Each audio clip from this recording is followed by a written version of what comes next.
Boa noite, turma. Hoje nós vamos ter a aula de epidemiologia básica. Ainda continuamos na unidade 1, né, da disciplina, mas já no finalzinho, na seção 1.3, que vai abordar os indicadores de saúde.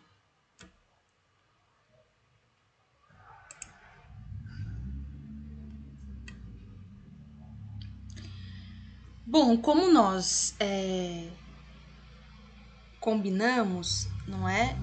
Vocês têm como atividade pré-aula acessar sempre o AVA da disciplina. Então, a unidade 1, as sessões 1.1, 1.2 e 1.3, certo? Essa atividade, vou relembrar vocês, é uma atividade que deve ser realizada de forma individual, vocês devem fazer anotações, algumas dúvidas. E conforme eu compartilhei com vocês, a gente tem o local do fórum, né, dentro do AVA, que vocês podem compartilhar essas dúvidas, essas anotações, e de modo online eu consigo responder para vocês, tá certo? Vocês devem estar em dúvida. Professora, a gente tinha uma resenha do capítulo de livro para entregar hoje, era uma atividade em grupo, quando nós vamos entregar? Como eu avisei vocês também, essa entrega de atividade, guardem ela, né? Deixam ela feita, prontinha, e na próxima oportunidade de aula presencial que nós tivermos, eu vou recolher. Tudo bem? Então, vejam, o conteúdo programático da aula de hoje, de epidemiologia, vai tratar de indicadores de saúde, então está dentro da unidade 1 da disciplina, que aborda a epidemiologia básica. E para nós começarmos, né, a abordar o conteúdo, é importante que vocês relembrem o que nós aprendemos na aula passada. Vocês se lembram? Vamos lá. Nós aprendemos sobre o conceito de saúde e doença. Foi esse o foco da aula passada, se lembram? Eu trouxe o caso para vocês da Maria Joaquina. Lembre qual é o conceito que possivelmente a Maria Joaquina deve ter de saúde e de doença no cenário social que ela estava inserida. Nós sabemos que o conceito de saúde e doença, né, inicialmente a doença ela era conhecida simplesmente por enfermidade, né? A saúde era simplesmente a ausência de doença, né? Então, era um conceito extremamente ligado ao processo biológico que provoca o desequilíbrio no organismo. No entanto, o conceito que nós temos hoje, né, da Organização Mundial da Saúde, que eu falei para vocês, bom, parece ser muito distante, ideário demais. Mas como eu disse a vocês, quando nós não temos um ideal a ser perseguido, nós nada fazemos. E esse conceito, ele traz a concepção de bem-estar e da relação entre homem, sociedade e ambiente, tá certo? Que na história natural da doença, nós podemos ver que essa relação ela já estava presente, não é? Então, para a gente compreender, né, a causalidade, os efeitos, quais são os fatores, os elementos que estão interferindo no processo saúde e doença, é preciso, então, ter nesse contexto as pessoas, né, mulheres, homens, o ambiente e o agente etiológico, né, o causador da doença. Eu trouxe para vocês a ideia, né, da teoria dos miasmas, então relembrem isso também. A gente conversou sobre o modelo clássico, né, de Livell e Clark, que associa os níveis de prevenção aos períodos da história natural da doença, então o período pré-patológico, o período inicial da patogênese, o período de manifestação clínica e o período de desfecho. A gente aprendeu também sobre as medidas de frequência, e eu trouxe as duas principais medidas de frequência das doenças, que são, né, as medidas de morbidade e as de gravidade do processo mórbido, ou seja, a gravidade do processo de adoecimento, né? As medidas de morbidade, elas medem o risco de adoecer, o risco de ficar doente, certo?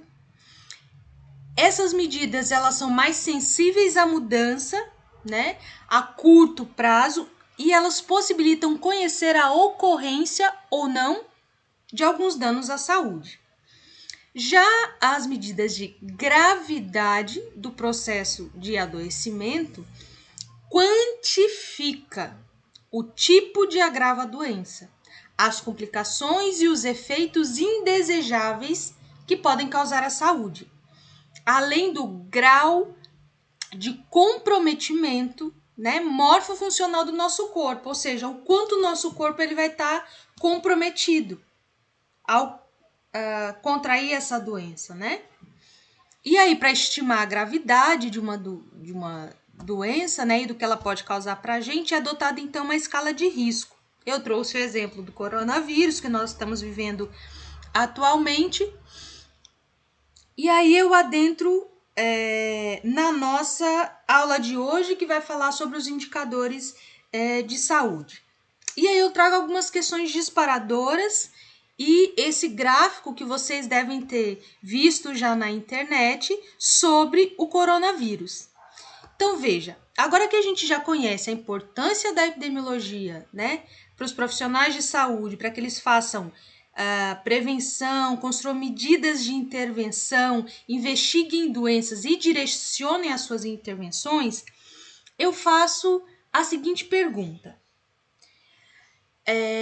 Com ferramentas epidemiológicas na mão, né, que possibilitam conhecer melhor uma situação de agravo em saúde, será que é possível quantificar a saúde e a doença de uma população? O que os indicadores de saúde podem expressar?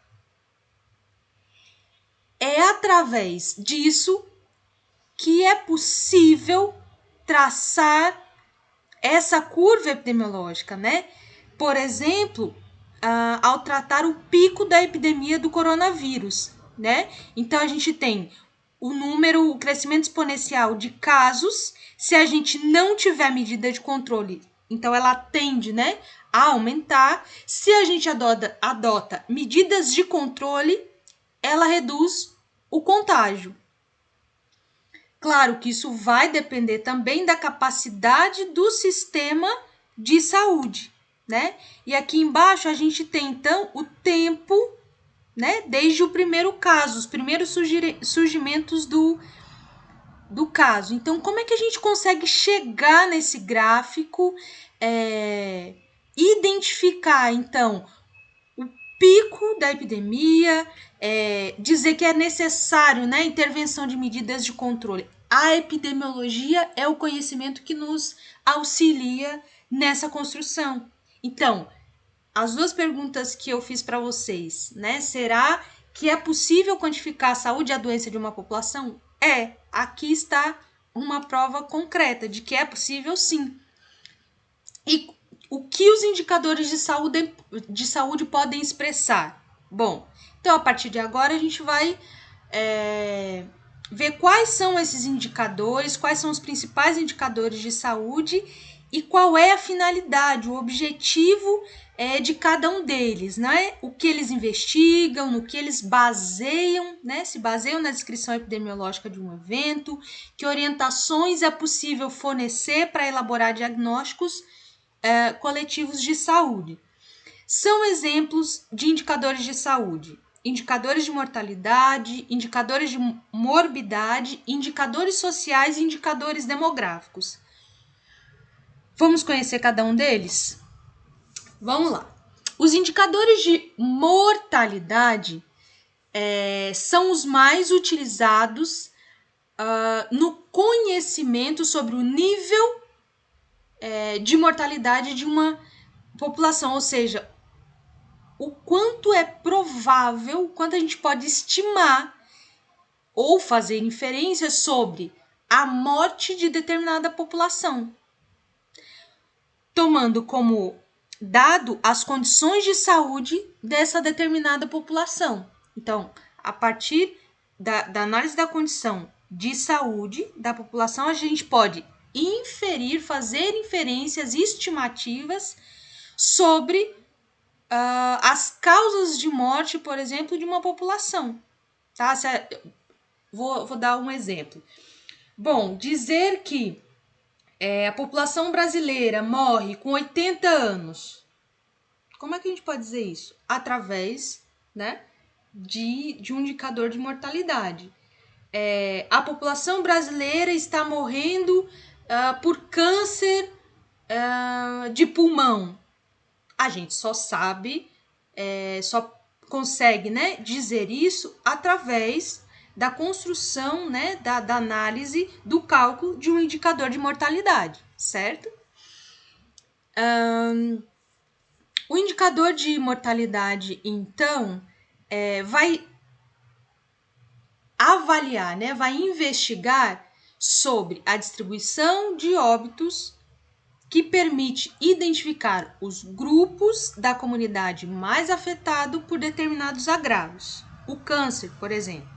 E a partir desse indicador de mortalidade, pode-se também definir os problemas que prioritariamente vão precisar de solução, indicando a alocação de recurso necessário para a intervenção em saúde.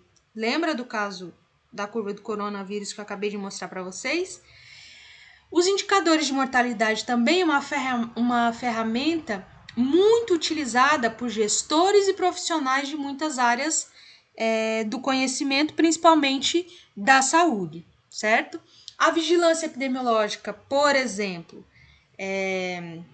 investiga, né, os óbitos prematuros e os óbitos causados por determinados agravos à saúde. A gente está vendo a importância da vigilância epidemiológica agora no contexto do coronavírus. Se não fosse a vigilância epidemiológica, então, mapeando e fazendo essa vigilância, esse cuidado, né, primário em saúde, nós não teríamos diagnosticado os primeiros casos, certo?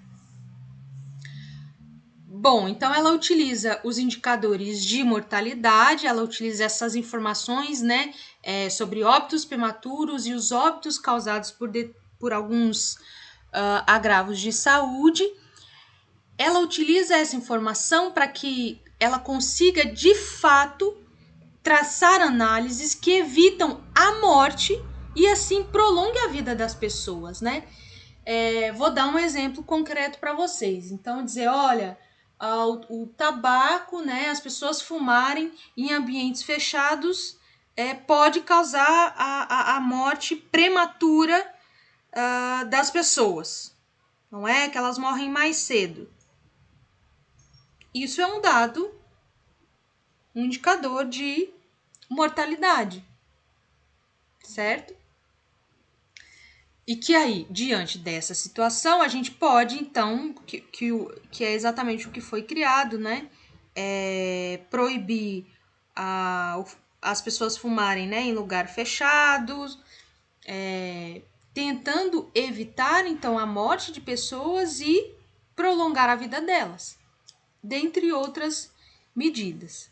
No Brasil, os principais dados de mortalidade investigados são os coeficientes de mortalidade geral, o coeficiente de mortalidade infantil, a mortalidade perinatal, a mortalidade neonatal e pós-neonatal, a mortalidade em menores de 5 anos, a taxa de mortalidade específica por causa selecionada. Bom, os coeficientes de mortalidade geral vai mostrar, não é, do que as pessoas geralmente morrem na população brasileira, né? As causas de mortalidade da população geral. O coeficiente de mortalidade infantil vai calcular, né, os números da quantidade de pessoas que estão morrendo na infância, por exemplo. Quais são as causas que estão levando a essas mortes, né? A mortalidade perinatal, ou seja, do que as mães estão morrendo durante o período perinatal. A mortalidade neonatal, ou seja, após então as pessoas nascerem. Do que elas estão morrendo? Quantos estão morrendo? Né? Mortalidade em menores de 5 anos. Então, pessoas que morrem com menos de 5 anos, elas morrem por quê? Quais são as causas? Tá certo? Os indicadores de mortalidade são medidos, né, pelo coeficiente de letalidade, ou seja, o risco de morte por uma determinada doença. Por exemplo, o risco de morrer por coronavírus atualmente, vocês acham que esse coeficiente ele vai mostrar uma letalidade alta ou baixa? Certamente uma letalidade elevada, né? Essa medida de coeficiente de letalidade, ela pode variar de acordo com a idade, com o sexo, com as condições socioeconômicas, com a imunidade das pessoas, certo? E esse coeficiente, ele avalia de maneira indireta a resolutividade dos serviços de saúde e o acesso a esses serviços, né? São exemplos de ações que são avaliadas por meio desse indicador, né, de mortalidade. A distribuição de alimentos, o programa de controle ao câncer cervical, a eficácia dos medicamentos, ou seja, os resultados positivos de ações nesses pontos, né, reduziriam a mortalidade no país. Vocês vão concordar comigo que a distribuição igualitária de alimentos diminuiria ou não a mortalidade de pessoas de renda baixa, por exemplo? A distribuição de alimentos saudáveis, com certeza. Tem pessoas que ainda morrem de fome no país? Tem, não só de coronavírus, não é? Então, essas ações impactariam diretamente, né, na redução da mortalidade no país. Então, os indicadores de mortalidade, como a distribuição de alimentos, programas de controle de câncer, né, a eficácia dos medicamentos, indicam também a redução de mortalidade, tá certo? Outros indicadores, né, que derivam do indicador de mortalidade, um exemplo é o indicador da esperança de vida, né, que a gente chama de expectativa de vida. Então, a expectativa de vida dos brasileiros nos últimos 40 anos aumentou ou diminuiu, né? Essa informação também circula muito sobre a gente, circula muito entre a gente, né? Nos jornais, nos noticiários, a esperança de vida, a expectativa de vida do brasileiro aumentou. Apesar dos cenários de desigualdade, de violência, de insegurança, não é? Esse indicador de expectativa de vida, ele aponta o número médio de anos que um indivíduo de determinada idade tem a probabilidade de viver, né? Que é também conhecido como indicador de vida média. A expectativa de vida ela pode ser calculada em qualquer idade, desde o nascimento até a velhice. No Brasil, a mortalidade ela é registrada por um sistema, então chamado Sistema de Informação sobre Mortalidade, do Ministério da Saúde, e atualmente os dados brasileiros de mortalidade eles podem ser acessados de forma eletrônica pelo site oficial do IBGE, o Instituto Brasileiro de Geografia e Estatística. Um local importante para a gente ter números oficiais, não é, sobre expectativa de vida, mortalidade e dentre outras muitas informações disponíveis que a gente tem lá sobre a alimentação, tá? Então, não deixem se vocês tiverem a curiosidade, de procurar mesmo na busca, no buscador Google, né? IBGE cidades, IBGE estados, e lá vocês vão ver todas as informações a respeito do seu estado, da sua cidade. É bem interessante. E agora falando um pouco sobre indicadores de morbidade, né? A morbidade, ela pode ser conceituada como o comportamento das doenças e dos agravos à vida em uma população que está exposta, né? E isso se caracteriza como um fenômeno de saúde. Então, quando eu falo morbidade, ela está ligado à doença, né? O comportamento das doenças e dos agravos à saúde. A morbidade é uma das medidas de frequência da doença, né? Mas também pode ser definida como um conjunto ou a soma de agravos à saúde que atinge um indivíduo ou um grupo de indivíduos, né? Ou seja, um coletivo de pessoas. O indicador de morbidade, ele é utilizado, então, para quê? Né? É um indicador que serve para avaliar o nível de saúde da população, claro, vai indicar do que ela está morrendo, qual o nível de doença que está cometendo e agravando a população, e por consequência a gente sabe, então, qual é o nível de saúde que a gente tem da população. Esse indicador ele serve para aconselhamento de ações e também para apoiar ações específicas para o controle de uma determinada doença. Esse indicador é um indicador que interessa muito a todos os profissionais e comunidades ligadas à saúde, e aí eu destaco o Sistema Único de Saúde, não é? Que é o sistema público e que está dando todo esse aporte a essa pandemia que nós estamos vivendo hoje.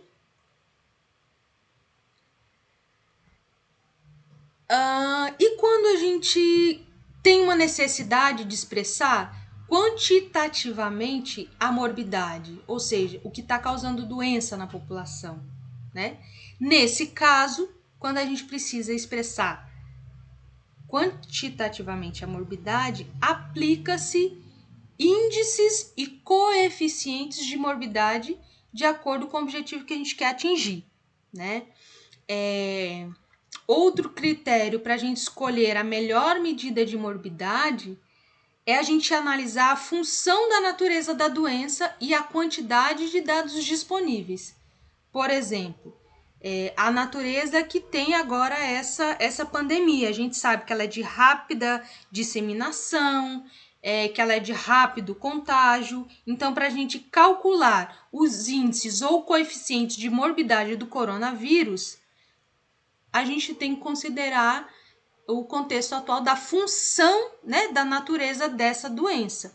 Os dados já disponíveis por outros países que já passaram por essa pandemia, isso é muito importante e tem nos auxiliado aqui no Brasil, né?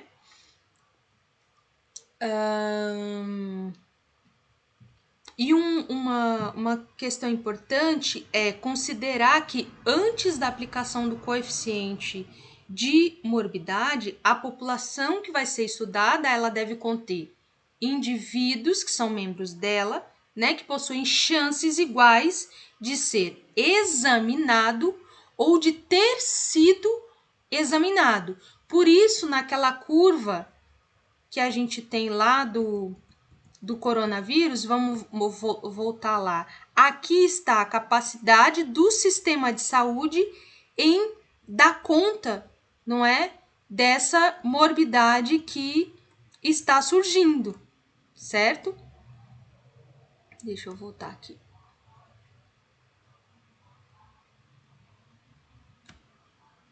Então, ao calcularmos o coeficiente de morbidade, vocês vão ver que é necessário considerar as chances iguais dessa pessoa ter o acesso à saúde, ser examinado num sistema de saúde ou de já ter sido examinado, tá? Por isso, ter um sistema único de saúde é extremamente importante, porque nos possibilita, né, a todos acessarem esse serviço caso seja necessário.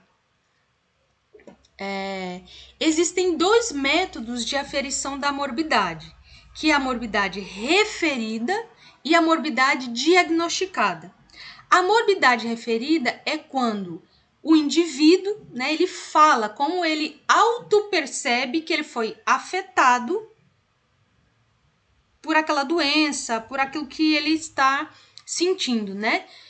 E ele diz isso, relata durante um processo de entrevista.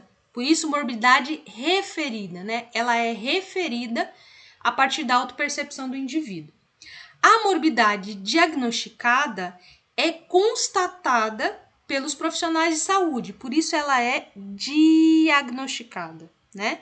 É constatada por profissionais de saúde de nível superior que utilizam métodos de investigação apropriado e cientificamente testado com base nos sinais da doença, nas alterações laboratoriais e nos diagnósticos clínicos, tá certo? No caso do coronavírus, vou pegar esse exemplo também. Bom, chega lá no local de testagem, não é? Nos laboratórios centrais públicos e tal, diz, olha, tô com tosse, muita tosse seca, tô com febre e tem muita coriza no nariz. Bom, isso pode ser coronavírus? Pode. Mas a pessoa, ela relatou como ela estava percebendo e sentindo os sintomas. E aí cabe ao profissional da saúde diagnosticar a partir dos sinais da doença, das alterações que vão dar nos exames laboratoriais e no diagnóstico clínico, para dizer, olha, esse caso ele pode ser notificado como um caso de coronavírus, né? Que pode levar até a morte do coronavírus. Tá certo? Entenderam a diferença de morbidade referida e morbidade diagnosticada? Dentro dos indicadores por morbidade, a gente também tem os inquéritos de morbidade, ou seja, a gente consegue fazer inquéritos de saúde e identificar, conhecer quais são as doenças que estão acometendo a população brasileira, certo? O inquérito de morbidade é o estudo das condições de morbidade por causas específicas que tem como objetivo obter dados das frequências de agravo à saúde que ocorrem na população. Esses inquéritos podem ser inquéritos por entrevista, por registro ou inquéritos epidemiológicos. Eu trago aqui para vocês alguns exemplos, né? E o que são cada um deles.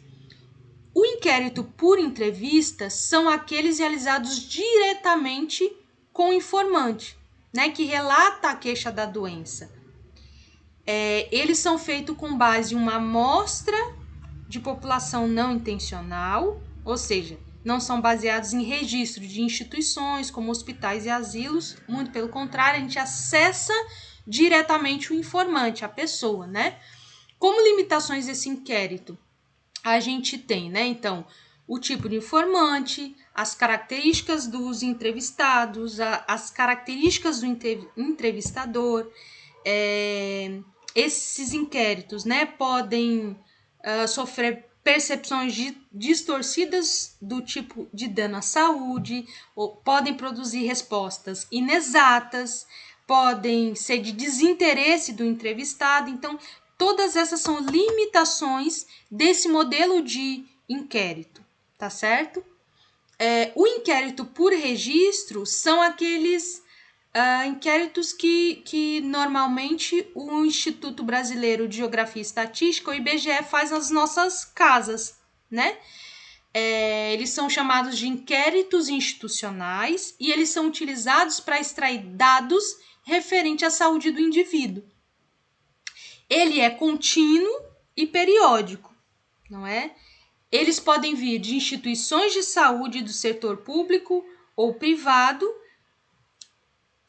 como, por exemplo, vindo do IBGE, através da PNAD, da POF, do censo, né? A PNAD é a Pesquisa Nacional de Amostra por Domicílio e a POF é a Pesquisa Orçamentária Familiar, tá? Os inquéritos epidemiológicos, vão dizer alguns autores, né, são de custo muito elevado, devido à vasta abrangência de regiões, o número de indivíduos que são atendidos, são entrevistados nesses inquéritos.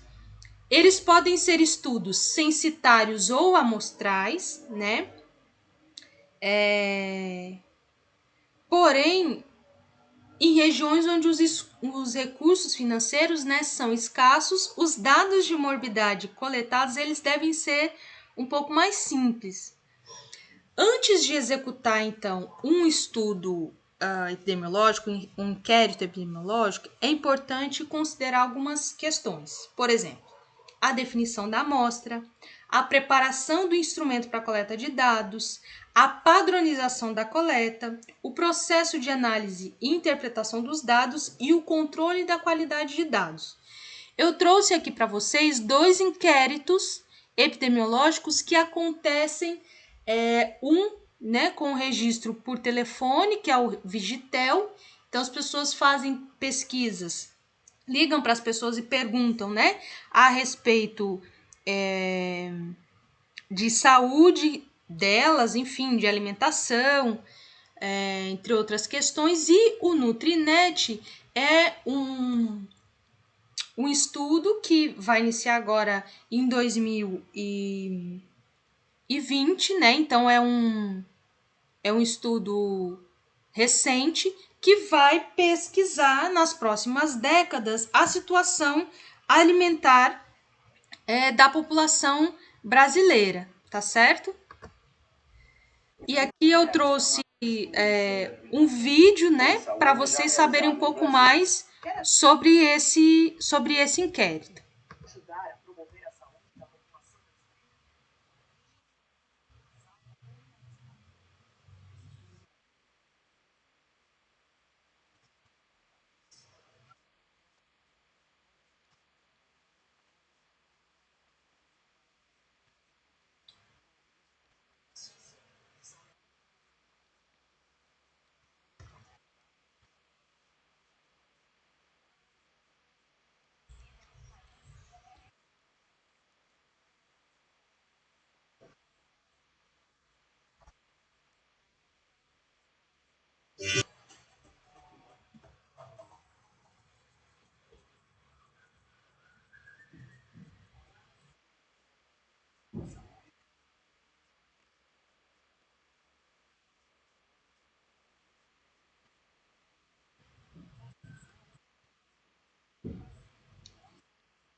Bom, se vocês ficaram curiosos em relação a esse estudo Nutrinet no Brasil, não deixem de pesquisar depois sobre esse estudo, tá bom? Vamos seguir então na nossa aula. Continuando falando sobre os indicadores de morbidade. Bom, aquele lá foi então exemplo de inquéritos epidemiológicos, e eu trouxe 2 exemplos da área, da nossa área da alimentação. Mas também é possível fazer esse registro, né, de morbidades através de registros rotineiros, né, sobre saúde. Geralmente podem ser utilizados, então, para a gente elaborar, né, o perfil de morbidade. Prontuários de saúde, notificações compulsórias de doenças, registros especiais de doenças, arquivos de bancos de sangue, arquivos de laboratórios de patologia clínica, registro da Previdência Social, arquivos médicos, né, de empresas, sindicatos, escolas, creches, fichas de consultórios particulares. A gente também pode utilizar isso. E sobre os indicadores, então, sociais e demográficos, né?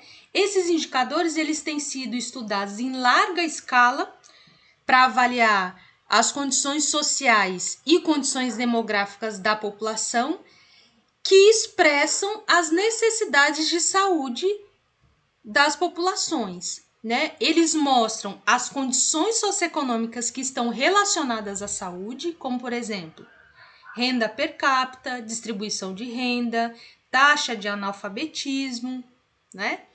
Lembra que na aula passada eu trouxe para vocês alguns indicadores, né? Que sinalizavam qual era o contexto social e econômico que a Maria Joaquina vivia? Então, veja, os indicadores sociais e demográficos, eles são fundamentais para interpretar os agravos à saúde que a gente está sendo acometido, né? Então, para melhor interpretar os indicadores sociais, é necessário mensurar as classes sociais daquela população, né? Levando em conta o exame do processo histórico de formação da sociedade atual e as doenças que devem ser tratadas como consequência dessa estrutura social. Lembra que eu disse para vocês também na aula passada? Eu falei, vocês têm uma visão classista de saúde e doença. De fato, ao interpretarmos uma situação de saúde, não é? A partir de indicadores sociais, a estrutura social e a classe social é muito importante. Ela vai dizer muito a respeito do processo histórico e do contexto em que aquela pessoa está inserida. Qual é a estrutura social que ela está inserida, né? Então, vejam. As pessoas com baixo nível socioeconômico, geralmente elas apresentam as piores condições de saúde. Tem baixa qualidade de vida, que são expressas por elevados coeficientes de morbidade, de mortalidade, para a maioria das doenças. Lembra que eu disse isso também a respeito da Maria Joaquina? E, em especial, as doenças evitáveis, ou seja, aquelas que a gente conseguiria evitar, com ações e intervenções de saúde, ações e intervenções sociais, tá certo? Então, acredita-se que esses agravantes, né, de saúde nesse contexto estrutural, eles são oriundos de complexos fatores, como, por exemplo, a baixa escolaridade, a inadequação alimentar, as inadequações, né, de condições de moradia, a baixa assistência médico-odontológica, ao desemprego, certo? A baixa renda. Já os indicadores demográficos, né, eles são mais utilizados através, né, dos indicadores de mortalidade e de expectativa de vida, tá? Eles são considerados indicadores, então, valiosos, principalmente aqueles ligados às taxas de fecundidade e de natalidade da população. Por quê? Porque eles vão indicar, em termos de sexo, idade, qual é a composição demográfica da população. Tá certo? Eles mostram também, né, o risco de adoecer e morrer, que pode ser encontrado também nessas diferenças etárias, de sexo, a relação entre idade e incidência de doença também é bastante evidenciada pelos indicadores demográficos. Por quê? Algumas doenças elas são mais comuns em determinadas faixas etárias e outras menos. Como, por exemplo, o sarampo, a coqueluche são mais presentes em qual faixa etária? Em crianças, né? Já as doenças crônicas, a gente encontra, né, na população idosa, mas, claro, por conta da inadequação alimentar que a gente está vivendo, essas doenças elas estão presentes também em adolescentes, em pessoas com faixa etária menor. As doenças elas também podem variar de acordo com o grupo étnico, né? Como, por exemplo, a anemia falciforme, é mais presente na população negra do que em brancos, né? A saúde das pessoas também pode estar relacionada ao estado civil, tá certo? E aqui, por fim, eu deixo para vocês a atividade pós-aula, que a gente também tem combinado, não é? Então, após assistirem, ouvirem essa videoaula, não deixem de acessar a unidade 1 e a seção 1.1, 1.2, 1.3, mas especialmente a seção que nós trabalhamos hoje, né? Que foi a seção 1.3. Então, leiam essa seção no livro da disciplina e acessem também o AVA, a web aula, enfim, tá bom? Agradeço a presença de vocês aí assistindo e acompanhando a aula. Vamos junto manter o nosso foco, não é, nos nossos estudos, fazer a nossa parte, porque nós não sabemos o que virá amanhã em relação a essa pandemia. Então, o que nós temos é o hoje.